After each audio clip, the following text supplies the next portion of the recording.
Hey everyone, welcome back to another video. Today we will be showing you the Super AoLong. Look at this ridiculous thing. All right.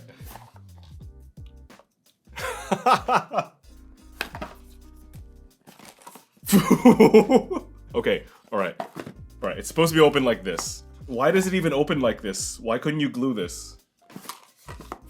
Okay, all right, this is the Super AoLong, the 20 magnet bong egg maglev version. Okay, so at the time of this recording, we don't have the price of this, but judging by how big the box is and how crazy this is and everything, we're just gonna assume this is in like the $70 to $80 range because all of MoYu's cubes that have looked like this have been in that range or more expensive. So the last iteration of the AoLong was the AoLong GT, which I don't think people cared about that much. And so discounting the GT, which I think a lot of people kind of ignored, the last real AoLong that was competitively viable was the AoLong V2, which is the world record cube. And then the V1, of course, is the one that corner twisted and then they had to fix it. So this is MoYu's shot on capitalizing on the AoLong name that they've built years and years ago. So hopefully it's a good one, and if not, it'll be kind of sad, but let's see it. Boom. What is this? Oh my goodness. Oh no. All right, who do we got here? You know, this guy, Gianfranco, I did not know this, but he plays competitive Yu-Gi-Oh! And he's really, really good. I used to play competitive Yu-Gi-Oh! Like 20 years ago, and I've recently like thought about getting into it again, but the game is too complicated. But yeah, this guy's a beast, apparently. And he's good at blind. So, what do we have, like... So this is... I'm guessing this is maglev, because it has all these springs. This is the axe. So it doesn't look like it's new technology. Let's open it here. Yeah, it's the same thing. It's the same thing. Okay, let's do first turns. So this is the presumably $70 to $90 modern AoLong. Okay.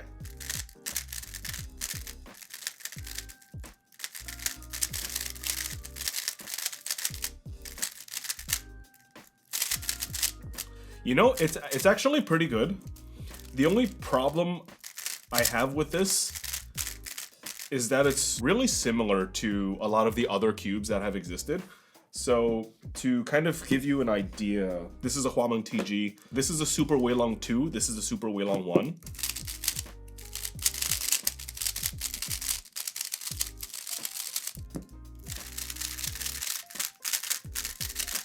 It's different. This one's lubed. So these are more similar, and then this is TG. So these are kind of similar. These are directly similar. They're all pretty close together.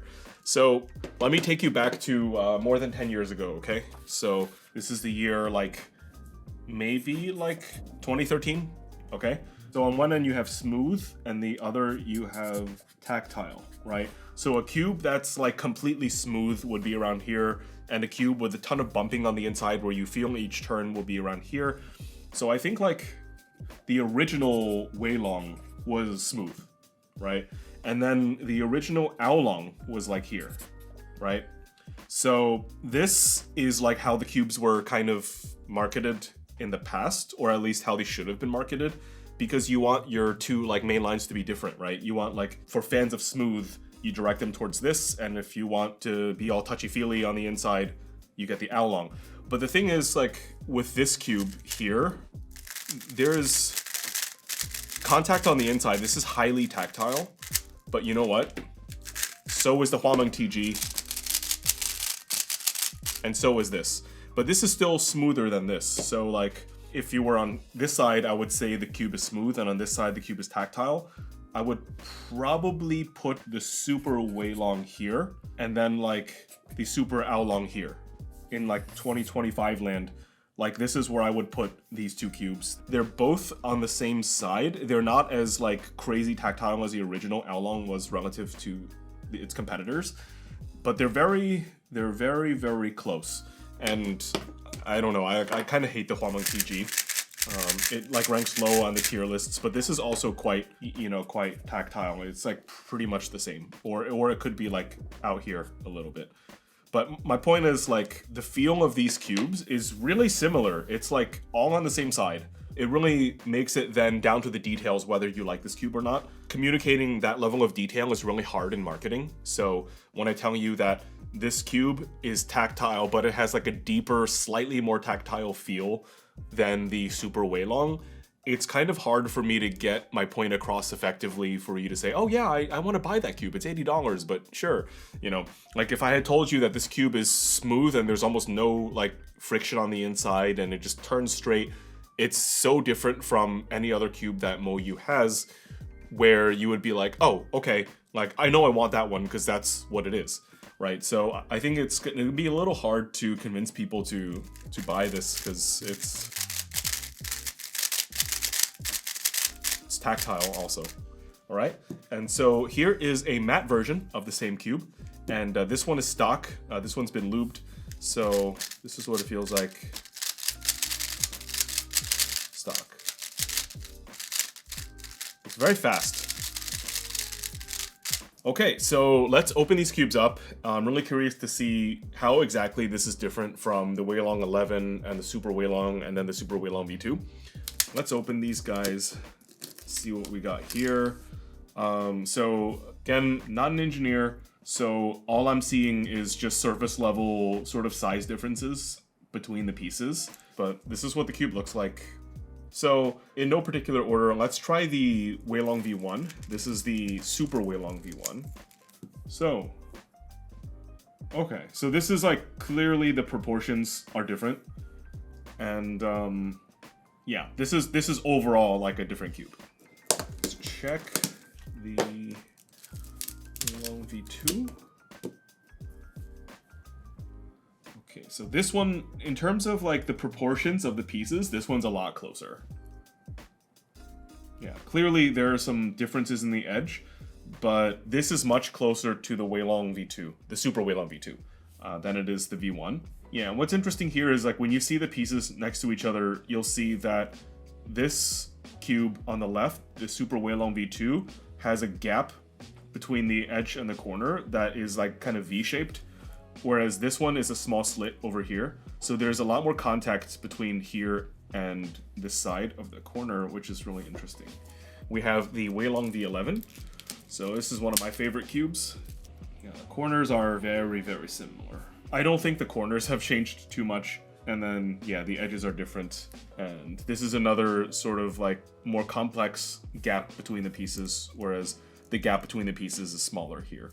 So yeah, the Super AoLong, it is a different cube, but not by a tremendous amount. If you scrutinize the pieces closely, they are different. So it's not like, you know, some guy copied some other guy's homework. But yeah, this translates into a feel that feels like it's related to the sort of overall MoYu experience, but it's slightly different. All right, cool. So let's do some solves on this, see how we feel as a cube.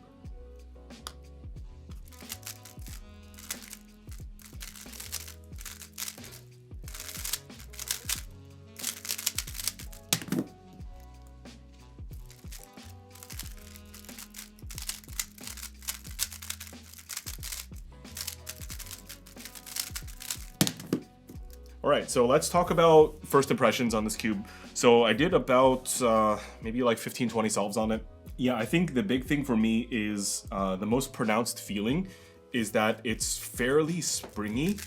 I know it's maglev, but like I think the springiness is what the most pronounced difference is between this and the AoLong V11 or the Super AoLong. Let me bring back the, this is the Super V2.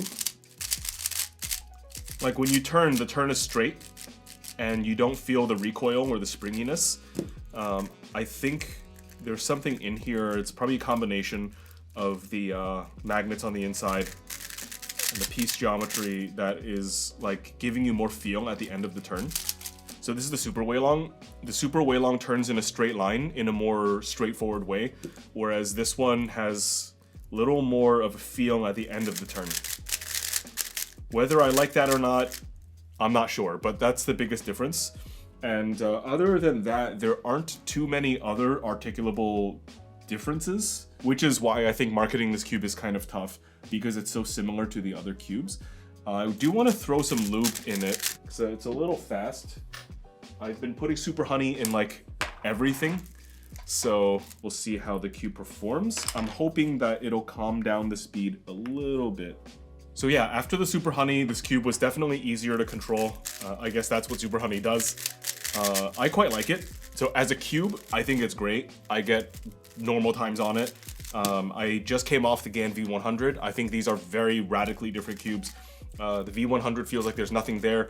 This is very tactile and you can feel the magnets and the bumps in the design. So they're very different cubes, but they produce the same result for me. They're both pretty good. I think that the price is probably going to be a turnoff for a lot of people. For me, this does not feel like a unique enough design to say, okay, now you should go out and get this cube. I think most people who are serious about cubing probably have at least one of the new MoYu cubes. There are just so many good MoYu 3x3s. This is a good MoYu 3x3. I just don't think it has a character.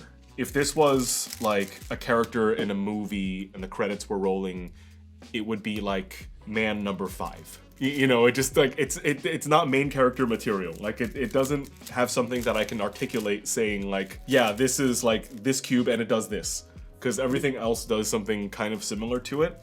But it is a good cube. So if you don't have any of the other cubes, this one, if you feel like a little more tactility and more feel when you solve, definitely this is probably your best bet. I want to see if top MoYu cubers will actually use this. MoYu has a lot of great cubers in their network. It would be really interesting to see what, especially Chinese cubers that turn really, really fast, you know, who like the straightforward fast turn and then onto the next fast turn. I wonder whether they'll adopt this or they'll just ignore it and keep using the AoLong V11. All right, so that's about it for the video. We'll see you in the next one. And as always, check out TheCubicle.com. We'll have this puzzle along with all other new releases as soon as possible on our site. See ya.